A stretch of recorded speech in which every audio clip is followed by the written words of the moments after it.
nosso palestrante, senhor Dirceu Machado.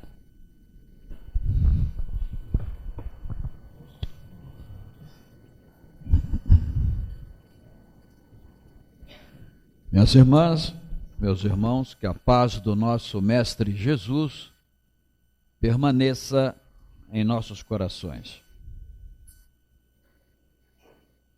É interessante nós observarmos o que normalmente acontece nos templos de oração, particularmente nos templos espíritas.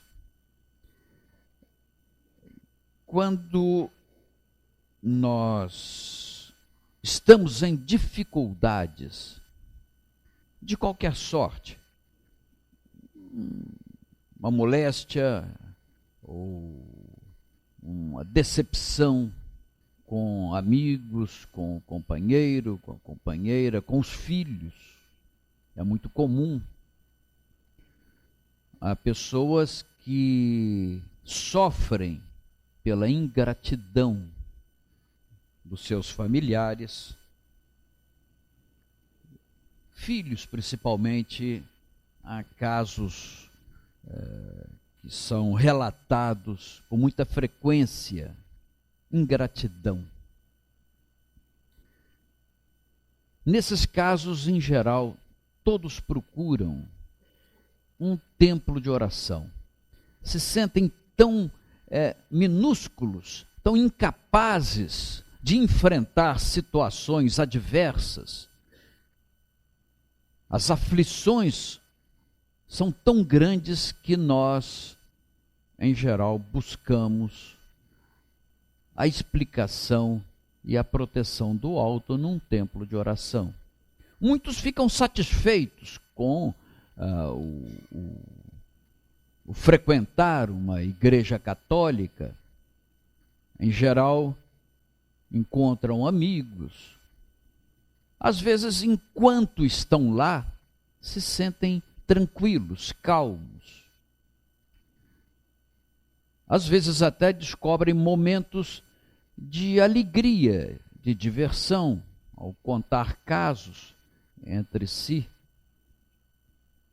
Outros encontram esse amparo com os nossos irmãos evangélicos, que realmente têm condições de sempre tirar da Bíblia alguma frase, algum versículo que traz o consolo, o conforto, o ensinamento, a sabedoria àqueles que lá estão em busca de orientação. E eles, então, permanecem lá. É por isso que esses templos de oração são tão cheios, não apenas por causa das explicações e da paz que eles procuram transmitir, como também por causa das promessas que, em geral, são colocadas. A promessa é sempre algo para o futuro. E isso, nós, seres humanos, somos muito afeitos a essa expectativa do que possa ocorrer no futuro.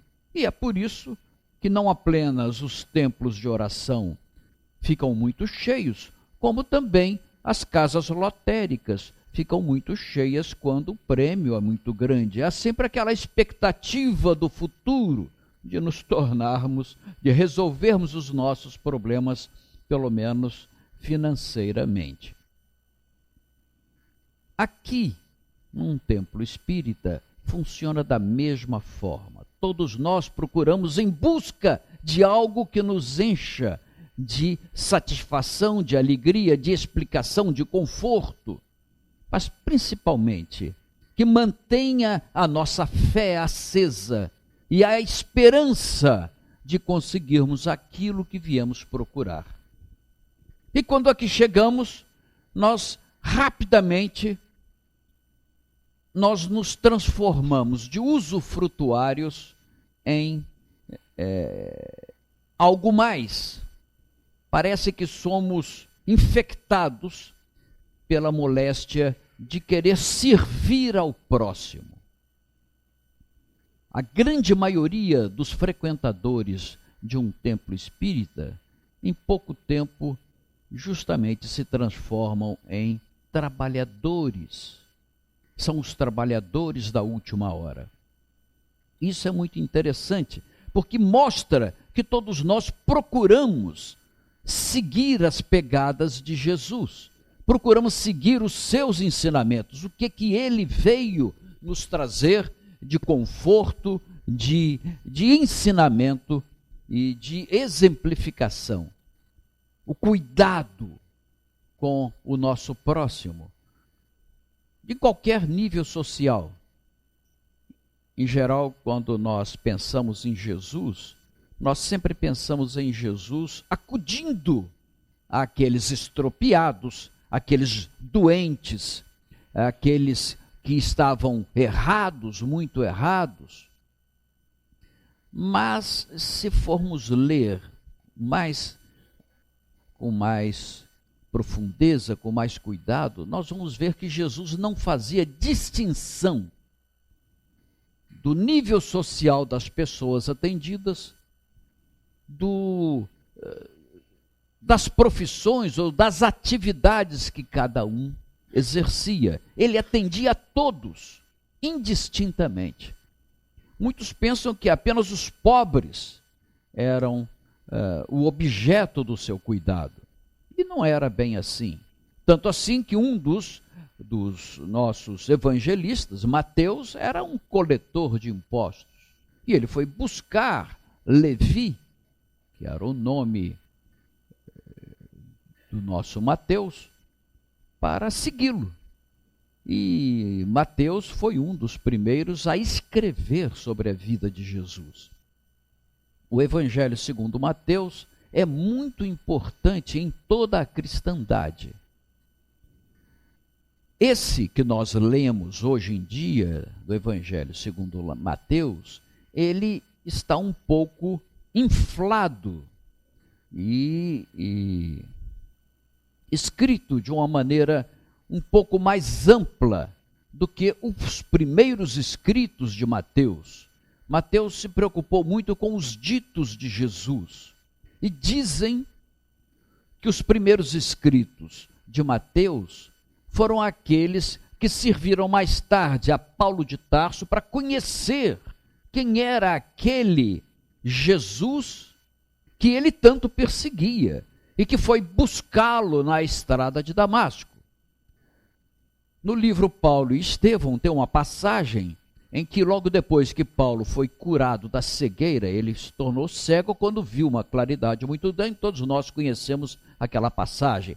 Quando Paulo é convertido, Paulo estava indo para Damasco para prender Ananias e outros cristãos, depois que ele tinha exercido a sua autoridade lá em Jerusalém e tinha sido inclusive testemunha do apedrejamento de Estevão. E ele, a caminho, vê uma claridade muito grande, o cavalo se assusta, cai, ele perde a visão, e ouve aquela voz, aquele convite feito a ele. Paulo, Paulo, por que me persegues? Quem é, Senhor? Quem é? E ele responde, eu sou Jesus, a quem tu persegues. Então ele ali se converte, né? Dizem que ele logo em seguida, quando chega a Damasco e Ananias, por ordem de Jesus, foi e o curou, que ele procura então ouvir e conhecer um pouco mais dos ensinos de Jesus. Ele, mais tarde, como um homem culto que era um doutor da lei, ele queria ler alguma coisa, não queria apenas saber da história, apenas porque alguém disse alguma coisa, ele queria ler alguma coisa a respeito dos ensinos de Jesus. E ele pergunta a Ananias, onde eu posso ler alguma coisa? E Ananias fala com ele, isso está relatado no livro Paulo e Estevão, que os ditos de Jesus estão lá na casa do caminho, em Jerusalém, e que são os escritos de Levi. Isso demonstra que Levi, Mateus, teria sido um dos primeiros a escrever. Esse documento está perdido. Hoje em dia, os pesquisadores das escrituras sagradas sabem que existiu no passado uma fonte comum a pelo menos três evangelhos. É a chamada fonte Q. Essa fonte Q hoje é desconhecida e não se consegue recompor, ainda que muitos pesquisadores procurem reescrever esses ditos de Jesus que seriam a base do Evangelho de Mateus. Mas se nós formos então nos aprofundar nesses evangelhos a respeito do que fazia Jesus e como ele fazia, como ele atendia aos pobres, aos ricos, nós vamos ver. Aí quando ele desceu ali do monte, quando terminou o seu sermão da montanha, quem que procura ele? Procura justamente um centurião. E vai atrás de Jesus e pede para Jesus curar um de seus servos que está doente. E Jesus se prontifica. Na mesma hora, ele fala, eu vou até a sua casa. Aí nós, que fomos, todos nós, passamos pelas igrejas, pelos bancos das igrejas católicas, conhecemos aquela prece, né? O centurião fala assim, mas Senhor, eu não sou digno que vás até minha casa, basta uma palavra sua e meu servo será salvo. Hoje nós recitamos mais ou menos essa prece, porque Jesus se dispôs aí, e ele falou, porque eu também sou homem sujeito à autoridade, se eu falo com um servo meu, faça isso, ele vai e faz, ou faça aquilo, se falo com um comandado meu, vem aqui, ele vem. Então não é preciso que o Senhor vá até minha casa, basta uma ordem sua e meu servo será salvo, será curado. E foi o que aconteceu. E Jesus fala assim, em toda a minha vida, eu nunca tinha visto uma fé como essa. Então, era um membro do Império Romano, que era dominador daquela região, e ele não faz acepção. Da mesma forma que ele atendeu aquele cego de nascença, que está relatado em João. O rapaz era cego de nascença, estava esmolando ali nas portas do templo em Jerusalém. E essa passagem é muito bonita, nós sempre gostamos de falar nela, porque o rapaz, ele demonstra uma capacidade de raciocínio muito acima da sua condição de analfabeto. Não tinha instrução, cego de nascença naquela época. A imaginar, hoje é difícil um cego ter uma instrução muito elevada. São poucos os que são persistentes, são espíritos muito evoluídos e espíritos muito persistentes em busca da reconquista do seu caminho perdido, que conseguem ir até o fim. Naquela época não tinha isso, mas estava lá esmolando. E Jesus então o atende, né? Os seus discípulos perguntam, mestre, quem é que pecou para ele nascer cego? Foi ele que pecou ou foram seus pais? Essa pergunta nós até hoje, nós espíritas, gostamos de relembrar, porque é uma pergunta reencarnacionista. Quem pecou? Ele pecou para nascer cego? Isso significa que ele teria pecado numa vida anterior. Isso mostra, não sei como é que os nossos irmãos, aí eu peço licença, eu faço um parêntese, não sei como é que os nossos irmãos que tanto leem os evangelhos ainda não perguntaram, mas como é que pode isso, ele ter nascido, perguntado, e Jesus não ter feito uma resposta assim, mas como é que você está fazendo essa pergunta? Não tem sentido essa pergunta. Como ele muitas vezes respondeu aos doutores da lei, quando o inquiriam, né? Ele não deixava pergunta sem resposta, a não ser uma pergunta, quando ele estava sendo acusado já perante Pilatos, e Pilatos pergunta, o que é a verdade? Ele não respondeu, porque ele era a verdade, né? Ele era a verdade da vida, a verdade da nossa vida. E ele não quis responder ali. E essa questão da verdade é um assunto que, durante séculos, desde os pré-socráticos, se discute a respeito da verdade. E é muito interessante, se eu posso perder 5 minutos sobre isso, dizem os filósofos daquela época e que vem até hoje, que a verdade é mais ou menos uma relação bionívoca entre a realidade e o que nós trazemos da nossa mente. Se na nossa mente nós vemos uma realidade e trazemos aquela realidade para a nossa cabeça, para a nossa mente, nós estamos com uma relação de verdade e não de falsidade. Temos na nossa cabeça uma realidade. Pois bem, mas essa verdade na nossa cabeça, quando nós queremos transmitir, nós podemos transmitir de duas formas. Nós podemos pronunciar aquilo que está na nossa cabeça, na nossa mente, relatando aquela realidade, ou podemos relatar de uma maneira diferente, ou seja, nós dizermos uma falsidade. Então, temos uma realidade com a nossa mente, é uma verdade. E na hora de falar, nós falarmos uma falsidade.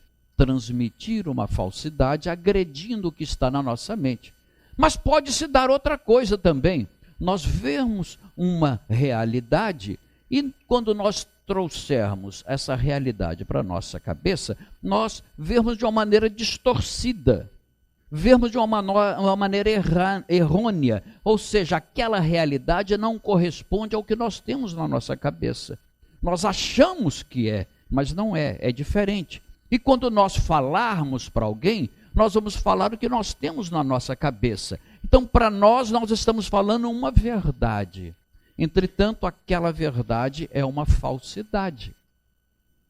Isso ocorre muito por exemplo, na religião, na filosofia, né? Todos os nossos irmãos de muitas denominações religiosas, eles, quando transmitem, passam uma informação, essa informação corresponde ao que eles têm na mente, como sendo a verdade. Entretanto, eles veem uma realidade de uma maneira diferente do que nós espíritas vemos, né? Quando nós analisamos o Sermão da Montanha, acontece justamente isso. Bem-aventurados os aflitos, porque serão consolados. Nós somos os aflitos e estamos aqui para sermos consolados. Mas será que todos os aflitos são consolados? Quais são os aflitos que se tornarão bem-aventurados? Todos eles? Mas as aflições pelas quais passamos, nós aprendemos na nossa doutrina, que são consequência das nossas ações passadas. Nós temos a lei do livre-arbítrio, a lei da liberdade, somos livres para falar, para pensar, para agir, mas nós somos os responsáveis por aquilo que fazemos, que pensamos. Então, a cada um segundo as suas obras. Essa frase é linda.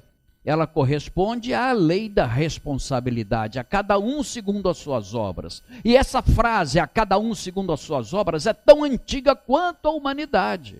Nós vemos essa frase escrita, muitos dos espíritas ouvem essa frase, porque ela diz respeito à lei da responsabilidade, que é a base na nossa doutrina espírita, não base da nossa doutrina, é base da lei natural, da lei divina, a lei da responsabilidade. Essa é uma lei que transcende as ciências físicas, as ciências naturais. É uma lei natural, é uma lei de Deus, a lei da responsabilidade.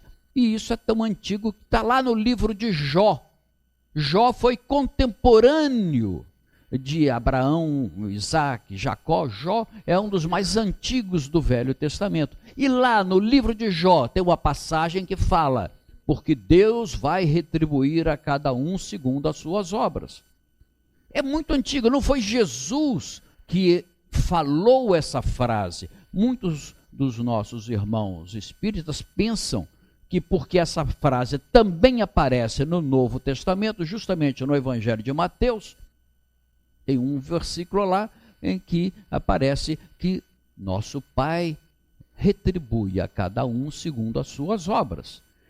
Pensa que a frase é de Jesus e que Jesus foi quem cunhou essa frase. Não é. Ela vem lá, livro de Jó, passou 2 vezes por Davi. Davi, em 2 ocasiões dos seus salmos, ele escreve a cada um segundo as suas obras. Nós vemos no livro de Jeremias, também no livro de Jeremias do Antigo Testamento, porque o Senhor retribui a cada um segundo as suas obras. Então vem lá do Velho Testamento, antigo, passa pelos Salmos, vai até o nosso Mestre Jesus, e em Mateus ele novamente repete essa frase que é uma das bases sólidas da nossa doutrina, a cada um segundo as suas obras. Vai aparecer também na epístola de Paulo aos Romanos, a cada um segundo as suas obras. Vai aparecer 2 vezes no Apocalipse de João, porque o Senhor retribui a cada um segundo as suas obras. E isso é a base das aflições pelas quais passamos. Nós não podemos jogar a culpa em ninguém pelas aflições pelas quais passamos, porque a lei natural, a lei divina diz a cada um segundo as suas obras. Nas palavras de Jesus, nas palavras dos antigos profetas, nas palavras do futuro, através do Apocalipse de João. Então, é muito interessante que nós estudamos isso na nossa doutrina, e aí cai a ficha na nossa vida, e nós reconhecemos que se somos aflitos, se estamos aflitos, e para que nós possamos nos tornar, por sermos aflitos, bem-aventurados, ou seja, sermos protegidos, explicados e salvos e acolhidos, nós temos que reconhecer a nossa responsabilidade e não nos revoltarmos, jogarmos a culpa em quem quer que seja pelas aflições pelas quais passamos. Não é o azar, não é o acaso, não é o esposo, não é a esposa, não são os filhos, somos nós os culpados por ações feitas no uso do livre-arbítrio e que, de uma forma ou de outra, agrediram as leis naturais que Jesus veio nos pregar. É muito interessante quando nós seguimos os ensinos de Jesus, assim, procuramos ver passo a passo a sua vida. É muito interessante. Tem uma outra passagem, muito bonita também, Jesus que atendia a doutores da lei, aos fariseus, aos saduceus, a pessoas que tinham uma certa cultura, e também atendia aos analfabetos. Uma passagem em que ele, quando foi inquirido, ele disse assim, ele foi inquirido: por que você fala em parábolas? Fala por parábolas. Nós sabemos o que são as parábolas, né? As parábolas são histórias que Jesus contava, que procurava atingir o povo com figuras ou com passagens que diziam respeito à vida de cada um, à vida que era comum àquela época. Então, são a mesma coisa que as fábulas. As fábulas que mais tarde filósofos como La Fontaine, como outros, falavam, histórias que contavam verdades de uma maneira toda particular. Então Jesus, ao responder, falou assim: esse povo vê e não enxerga. Eles escutam, mas não entendem. É por isso que eu falo por parábolas para eles. Muitas pessoas, ao ouvir essa frase de Jesus, pensam que ele falava por parábolas para esconder daquelas pessoas que não entendiam. Mas não é justamente o contrário. E aí eu chamo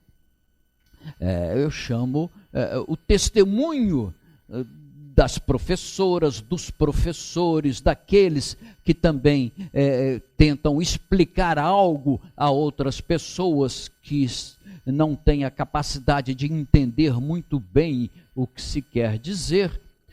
Se a pessoa não tem aquela capacidade, ele usa uma figura de estilo, usa uma história para explanar aquela verdade que pode parecer muito difícil se for falada numa linguagem muito rebuscada, numa linguagem não muito adequada. Então, se usa uma historinha. As professoras fazem isso com os meninos nas escolas primárias. os professores também, em outras ocasiões, ao explicar algo muito profundo do ponto de vista das ciências físicas ou das ciências biológicas, usa um linguajar ou uma história para esclarecer.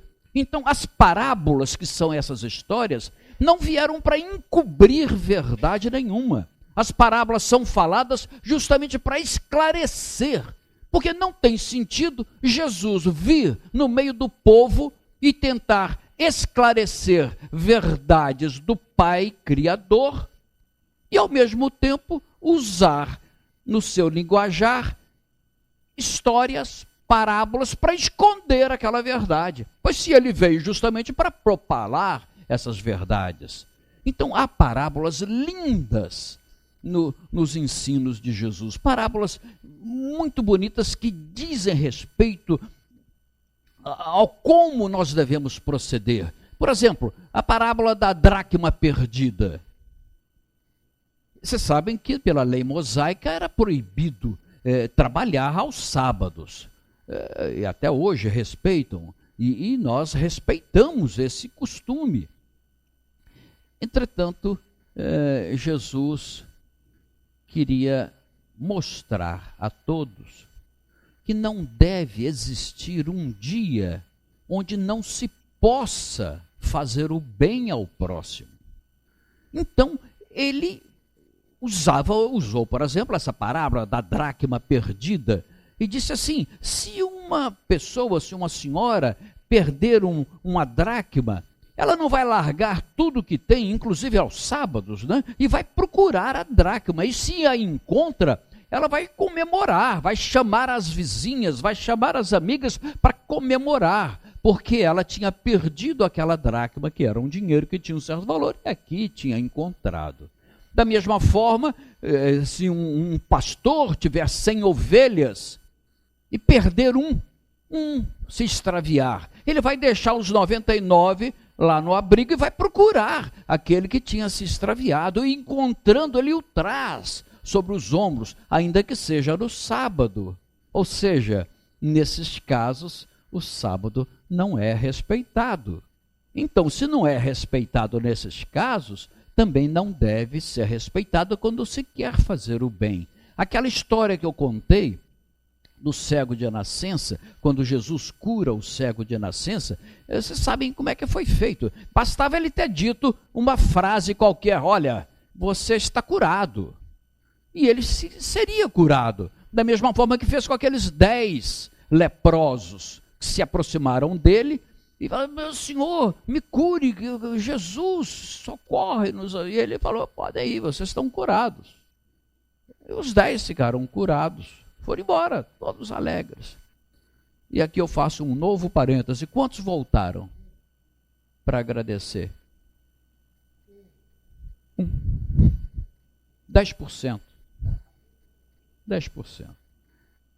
Isso vai servir de exemplo para nós, hein? Vamos guardar essas coisinhas, porque nós que estamos entrando como trabalhadores da última hora, nós que de usufrutuários estamos nos transformando em trabalhadores, não vamos pensar que porque nós vamos dar o passe, vamos fluidificar a água para um mais necessitado, vamos dar conselhos no atendimento fraterno, orientando pessoas que estejam desajustadas, que essas pessoas que recebem os benefícios vão ficar a nos agradecer, e se transformarem. Pode até se transformar um ou outro em grandes amigos. Não. O normal é a ingratidão, porque faz parte do estágio evolutivo em que nós estamos. Não é que um é ingrato e a gente vê aquele como ingrato. Não, a grande maioria, 90%, foram ingratos, são ingratos, nós somos ingratos. Recebemos o benefício. A grande maioria das vezes não agradecemos. Na nossa prece diária, Jesus ensinou a agradecer. Ensinou, mas a gente repete aquela frase do costume, pelo Pai Nosso, a gente esquece. perdoa as nossas dívidas, assim como nós perdoamos aos nossos. E a gente nem perdoa e nem sabe se alguém está perdoando, nem nada, não queremos nem saber, repetimos aquelas frases sem saber o que significam. Nós somos ingratos com o nosso anjo de guarda, o nosso anjo guardião. Quantos se lembram do anjo guardião que tem uma ação grande, como missão deles a nos proteger, a nos orientar, e a nós aqui estamos pouco ligando, a gente quer levar a nossa vida. Muitos esquecem que eles existem e têm essa responsabilidade. Os nossos amigos, familiares, iluminados, que nos auxiliam, às vezes nos dando intuição, só que a gente, com um pensamento distorcido, a gente quer fazer aquela outra coisa, mas ele fala assim, não faça isso. Aí vem aquele segundo pensamento nosso, faço isso ou faço aquilo? Então, mas qual? E a gente procura a facilidade, procura o que a gente vai ter de lucro aqui, finanças, em geral, coisas materiais. Aqui eu vou ter lucro, aqui é só sofrer, aqui parece aquela estrada estreita, é o sacrifício, eu tenho que deixar isso, eu tenho que deixar aquilo. Mas e o que vai ser? Então a gente prefere ir para aquele caminho largo do prazer, e abandonamos aquele. Somos ingratos com os conselhos, não aceitamos as sugestões boas. Ou quando aceitamos e dá certo, a gente fala assim, puxa, mas eu sou muito inteligente.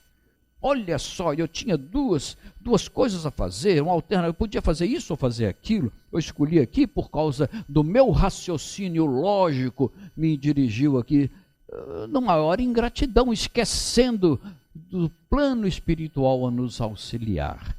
É muito interessante nós seguirmos a vida de Jesus e sempre lembrarmos dessas passagens, né? As parábolas, como eu dizia, tem coisas, tem ensinamentos profundos. A dracma perdida, da ovelha perdida. Tem um outro também, muito interessante, eu tenho a impressão que já falamos aqui algumas vezes, do filho perdido. Quantos de nós temos na família uma criança, um rapaz, que maravilhado com as coisas atuais, querem conhecer o mundo, sem estarem preparados. Às vezes a culpa é nossa, que não orientamos direito, porque a juventude sempre é curiosa, isso é uma verdade, é uma característica da juventude, a curiosidade, e é justamente por causa da curiosidade da juventude que o mundo também evolui. Muitos são tão curiosos que pensam que estão reinventando a roda, reinventando a pólvora. Eles acham que nada existe no passado. E é por isso que muitos esquecem os ensinamentos dos mais experientes. É um procedimento natural. E não vamos reclamar com eles, não, porque nós, quando éramos jovens, também agimos dessa forma. Não quero nem saber, a gente está cheio de ideias e às vezes perdemos tempo, muito tempo, justamente reinventando a roda, ou seja, passando por experiências que outros passaram e que agora estão nos dizendo, não vai por aí que vai dar errado. E a gente quer sentir o erro na própria carne. Isso é a base, por exemplo, do início dos vícios. É o início dos vícios. É por aí, é mais ou menos nesse sentido. Então, com os amigos e tal, e um fala assim, olha, experimenta isso aqui. Aí a pessoa acha, só para experimentar, que vai ficar ruim. Não, só você que não experimentou ainda. Aí, ao experimentadinha, eu vou só experimentar, não vou cair nessa, e cai. Porque há experimentos que são realmente fatais. Talvez uma pinguinha não seja nada, talvez um cigarrinho, então, pode até engasgar o sujeito e ele justamente não se sentir bem e deixar para lá. Mas há outros experimentos que são o início do inferno na vida. E aí é difícil sair, difícil. Pois bem, Jesus, novamente, vamos voltar à história de Jesus com as suas parábolas. Como é que são bonitas, né? O do filho perdido, a curiosidade natural do jovem. Chegou numa certa idade, o rapaz falou com o pai: pai, me dê a parte que me toca no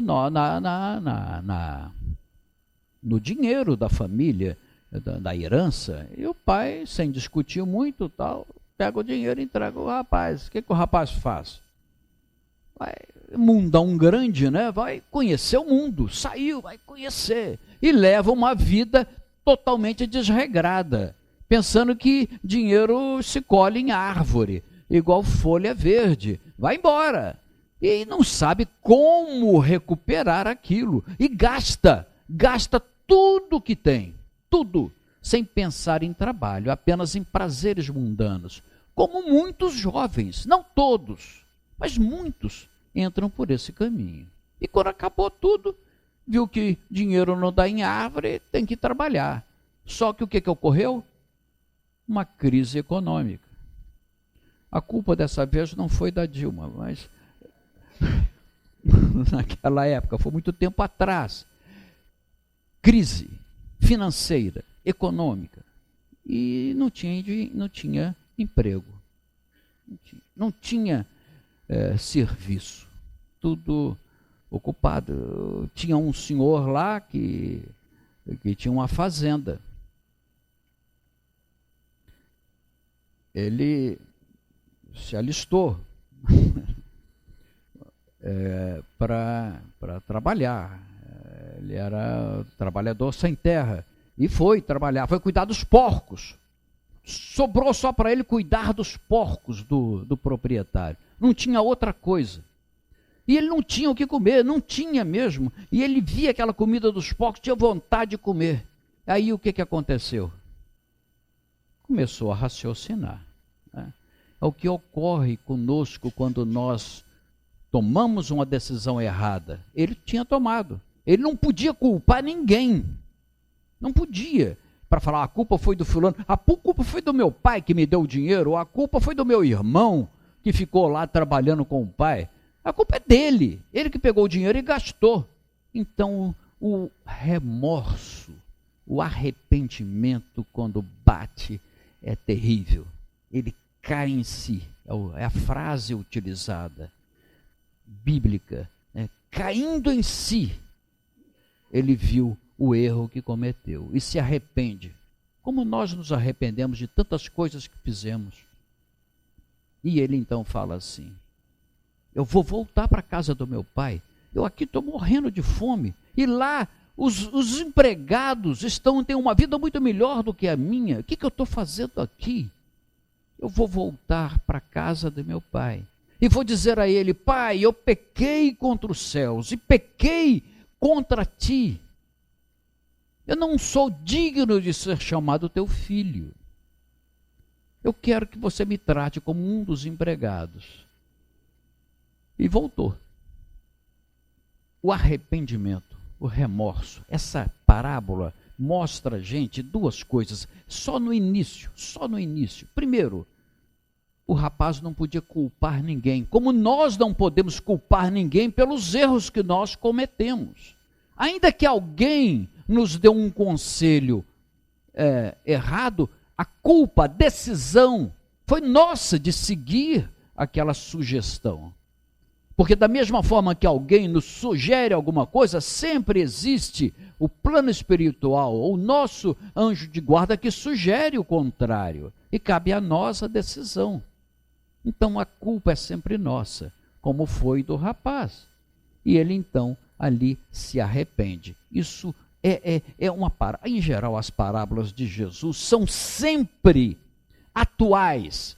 Foram ditas há 2000 e poucos anos, mas são atuais, são chamadas atemporais. Não tem tempo, não tem época onde se aplica, aplica-se sempre. São atemporais. É por isso que o Evangelho segundo o Espiritismo vai justamente pegar esses ensinos morais. A moral é atemporal, sempre é válida, a moral divina. Então, ele traz o Evangelho segundo o Espiritismo, a nossa doutrina, e nos traz para os dias de hoje, mostra a realidade, a atualidade. E uma delas é essa, o remorso, caindo em si. Aliás, no livro Fonte Viva, de Emmanuel, tem uma passagem, uma lição justamente com esse título, caindo em si. E mostra diversas maneiras de reagir ou de agir depois do remorso, depois do arrependimento. O arrependimento é só o início, Quando cometemos algo errado e nos arrependemos, é só o início, não pensem que é o final de tudo. Arrependi, meu Deus, arrependi e tal, e aí as portas se abrem. Não, não é assim. Ele caiu em si, o que ele faz? Ele se levanta e volta, caminha. Ele vai passo a passo, retornando à casa do Pai. E a casa do Pai aí, nas palavras de Jesus, é figurativa. O retorno à casa do Pai, o retorno à coisa séria, o retorno à experiência. E Emmanuel, na Fonte Viva, mostra outras pessoas que, caindo em si, também, ao se arrependerem, tomaram a decisão, o caminho correto. Mostra, por exemplo, Maria de Magdala, ela caindo em si, na presença do Mestre Jesus. Parece que aquela influência fluídica ali de Jesus, a simples presença de Jesus, faz com que ela abandone toda a sua vida passada, vida de desregrada e de prazeres mundanos, se arrepende, cai em si e vê o verdadeiro sentido do amor, completamente diferente. E se transforma naquela que haveria de doar a sua vida para atender os leprosos, conforme os nossos mentores escrevem e nos ensinam através da psicografia do Chico. É um exemplo de caindo em si, se arrepende e toma a decisão correta. Outra é Pedro. Pedro, né? Por ti, Jesus, eu darei a própria vida. Jesus, que conhecia tudo, né? Antes que o galo cante, você vai me negar 3 vezes. Não é possível, né? E ele fica acabrunhado. Começam a perguntar, você não é um daquele Galileu? Você não estava com ele ali? Não, eu. Na 3ª vez que ele falou, o galo cantou. Aí cai em si, se arrepende, toma uma decisão, se transforma num dos grandes divulgadores do cristianismo, uma das fortalezas do cristianismo nascente. Talvez não tenha sido o principal, mas foi um dos grandes, né? Tomou a decisão correta. E mostra Judas, no escrito de Emmanuel, mostra Judas. Judas também se arrepende. Quando ele vê a bobagem que ele fez, quando ele vê a loucura que fez, entregar o mestre, aquele amigo que caminhou 3 anos juntos, caminharam 3 anos juntos, e aprendendo, tal, e ele com aquela ambição de ver coisa nova, de ver um estado novo, ressurgir Israel na sua grandeza do tempo de Salomão, de Davi, via em Jesus aquela esperança, aquilo estava no seu pensamento, e ele entrega a Jesus e se arrepende. Quando vê Jesus maltratado e a caminho do Calvário, se arrepende profundamente, a tal ponto que ele também muda a sua vida. Só que tomou a decisão errada, mas se enforca, o suicídio. Quer dizer, não basta arrepender, nós temos que nos arrepender e tomar a decisão correta. Essa é a lição que aprendemos daí dessa passagem. Então, o jovem se arrepende e toma a decisão correta, volta para o pai. Pai, pequei contra ti e contra os céus, eu não sou digno de ser chamado teu filho, me dê um lugar entre os seus empregados. E aí vemos a reação do pai. Qual seria a reação do pai? A correta. Ele podia falar assim, mas você é um filho degenerado, você saiu, me abandonou, gastou meu dinheiro, não quero te ver nunca mais, tal. Como muitos falam, não quero te ver nunca mais, você não é mais meu filho, vai embora. Podia ter falado isso, mas não falou. Nos dá uma lição. Então vejam, as parábolas de Jesus têm sempre uma lição profunda, que ele faz, o pai a abraça, aceita, dá o perdão. E aí vem uma pergunta, o que é mais fácil fazer? Pedir perdão, pedir desculpas. Vamos tirar a palavra do perdão, porque a gente pede perdão a Deus, né? Entre nós aqui, o que é mais fácil fazer? Pedir desculpas ou conceder a desculpa? O que é mais fácil? Já pensaram nisso? Erramos. Vejo que eu errei. Não, eu vou caminhar até aquele e vou pedir desculpas. Uma vez um amigo me relatou um fato desse. Ele na hora que ele caminhou para o agredido, não agredido fisicamente, agredido moralmente, por palavras e tal, quando ele caminhou, o outro se preparou, e pensou que o negócio ia chegar às vias de fato. Então, a reação do outro quase que fez com que ele parasse no meio do caminho. O que é mais fácil? É ir pedir desculpas ou conceder a desculpa? Porque vejam só, aí a pessoa chega e fala, você me desculpa, eu errei e tal. Também tem a história daquele que concedeu desculpa. Depois, comentando, falou assim, eu pensei que tinha perdoado o cara. Pensei. Porque eu realmente, a pessoa dizendo, eu pensei que tinha passado uma esponja no fato. Porque eu não lembrava mais nem o nome do indivíduo, disse ele. Então, pensei que anos mais tarde, quando eu vejo aqui, o indivíduo já tinha pedido desculpa, ele tinha concedido a desculpa, anos mais tarde, quando ele vê o indivíduo, voltou tudo à mente daquele que havia concedido a desculpa, voltou tudo. Veio o nome, veio o que ele fez, aquele danado fez isso, sabia tudinho de cor e salteado. Ele tinha passado uma esponja, jogou lá para a memória profunda, e na hora que vê, tem o estímulo da visão do adversário, ele voltou. Ou seja, não tinha perdoado. Não tinha perdoado. Então é muito difícil perdoar, porque o perdão tem que ser dado profundamente e sinceramente. É apagar. É como o nosso Pai Criador faz conosco, nos dá essa chance. É a outra lição que nós tiramos dessa parábola, a reencarnação. Ponto fundamental, não só da doutrina espírita, como de toda a cultura do gênero humano, desde que está escrito há 6.000 anos antes de Cristo, lá nos Vedas já se falava em reencarnação. A reencarnação é uma lei natural, e ela mostra isso, como é o processo da reencarnação. Quando nós voltamos, nós nos lembramos do que é que nós fizemos de errado na encarnação passada?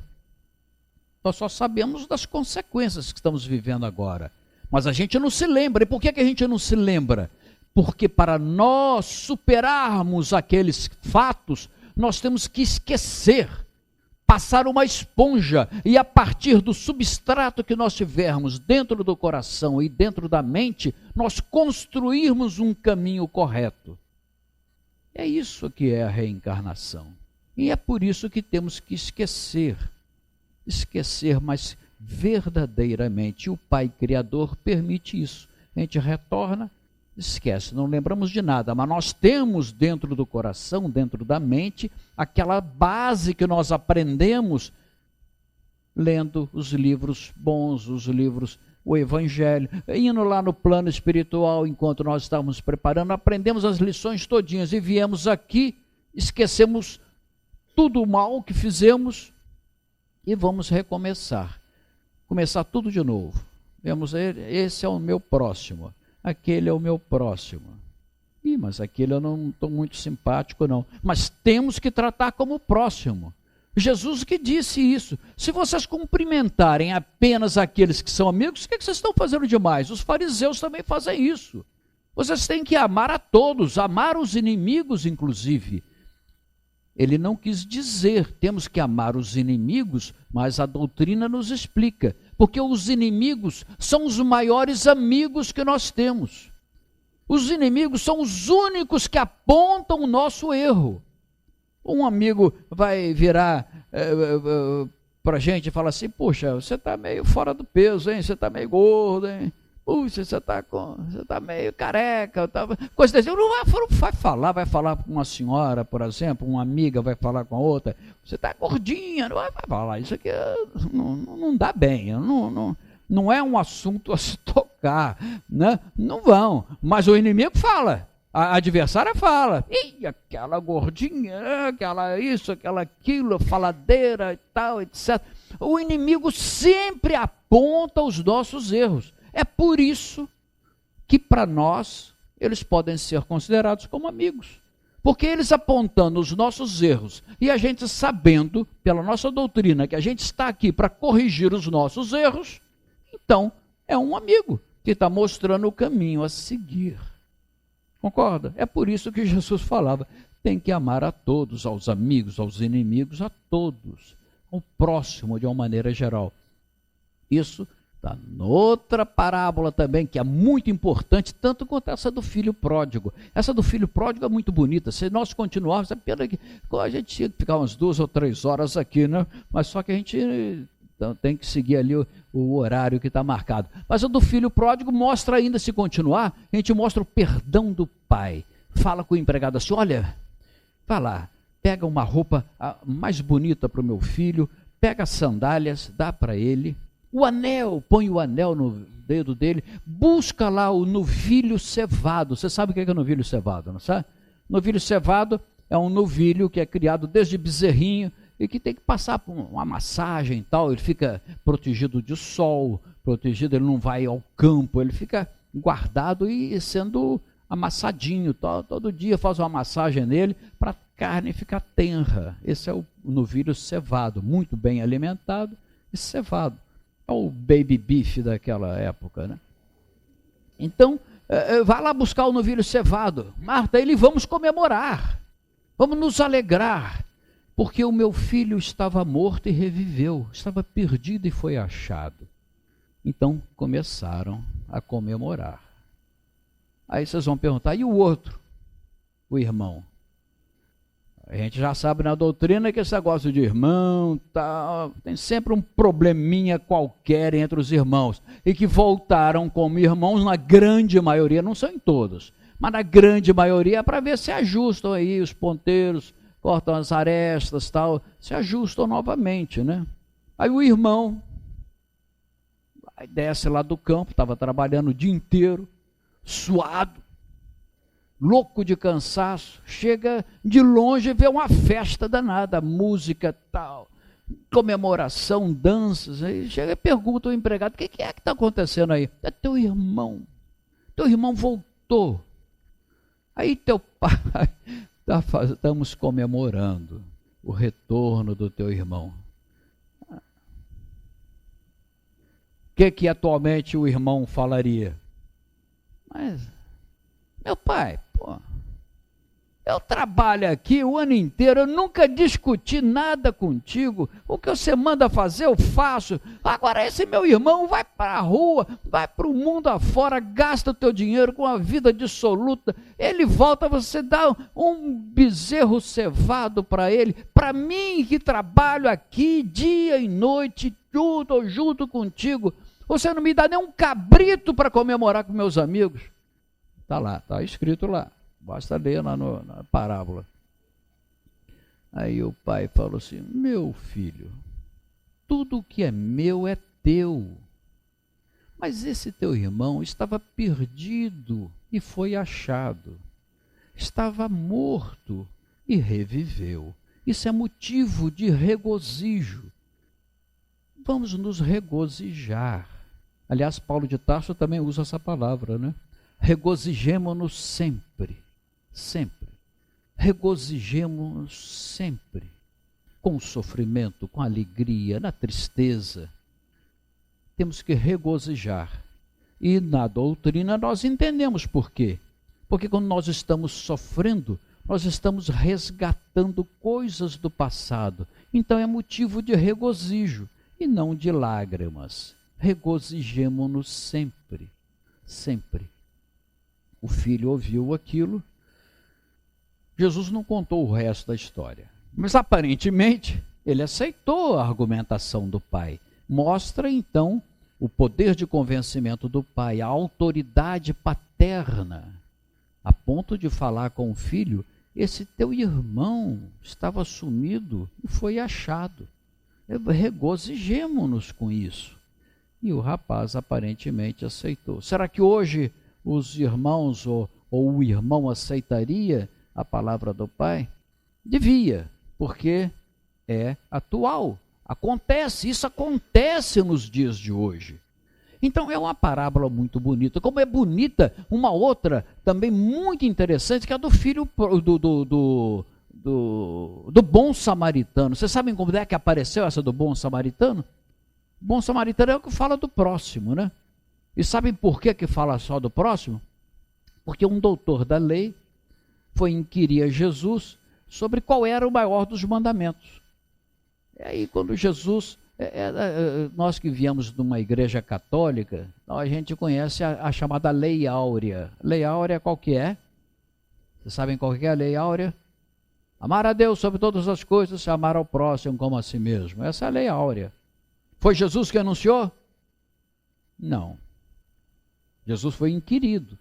Aí Jesus, como um bom judeu, bom conhecedor, e sabendo que quem perguntou foi um doutor da lei, ele vai lá, vai buscar no livro de Levítico e no livro de Deuteronômio essas duas passagens. Esses dois livros fazem parte do Pentateuco judaico, do Pentateuco de Moisés, né?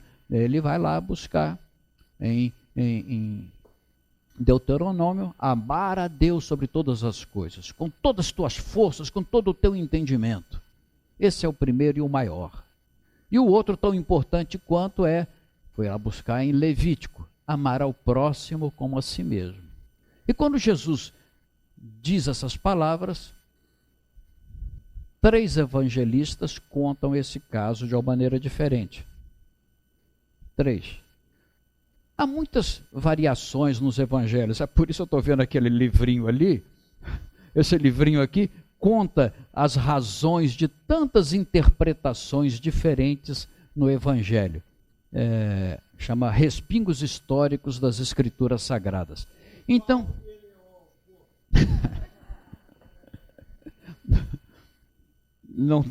não tenho participação nem no lucro desse livro, não. É tudo para obra social, hein? Então, os 3, tanto Mateus quanto Marcos quanto Lucas, contam o caso de uma maneira diferente. Eu vou contar a mais interessante. E Jesus dá essa resposta. Eu quero ir justamente para a parábola, está em Lucas, para a parábola do bom samaritano. Aí Jesus, em vez de responder, ele fala essas palavras. Lucas e Mateus e Marcos, Jesus é que dá a resposta, essa lei áurea. Em Lucas conta diferente. Jesus, em vez de falar, fala assim: o que diz a lei? Falou assim com o doutor da lei. Aí o doutor da lei sentiu a pressão ali, todo mundo ouvindo. Ele era doutor da lei, ele tinha que falar. Então ele falou: amar a Deus sobre todas as coisas, amar ao próximo. Esses são os maiores. Aí Jesus falou assim: então faz isso e você alcançará o reino de Deus. Aí o doutor ficou meio sem graça no meio da multidão e perguntou: mas quem é o meu próximo?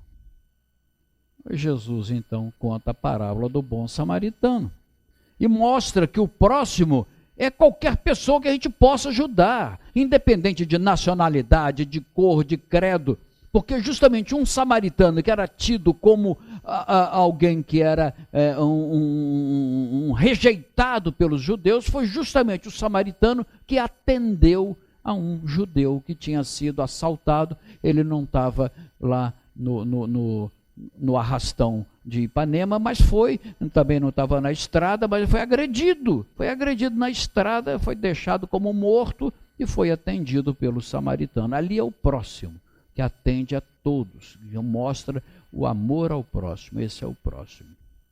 Então as parábolas de Jesus são algo muito atual e que a gente tem que estar sempre analisando, lendo, porque a gente tira ensinamentos profundos. E o maior de todos que a gente tira é que Jesus está presente em nossas vidas, sempre presente, através da sua promessa de estar conosco, através dos seus ensinamentos, e principalmente daquele convite amorável: vinde a mim, todos vós que estáis cansados e sobrecarregados, e eu vos aliviarei. Tomai sobre vós o meu jugo, e aprendei de mim, que sou manso e humilde de coração, e encontrareis descanso para as vossas almas, porque o meu jugo é suave e o meu fardo é leve. É assim, Senhor.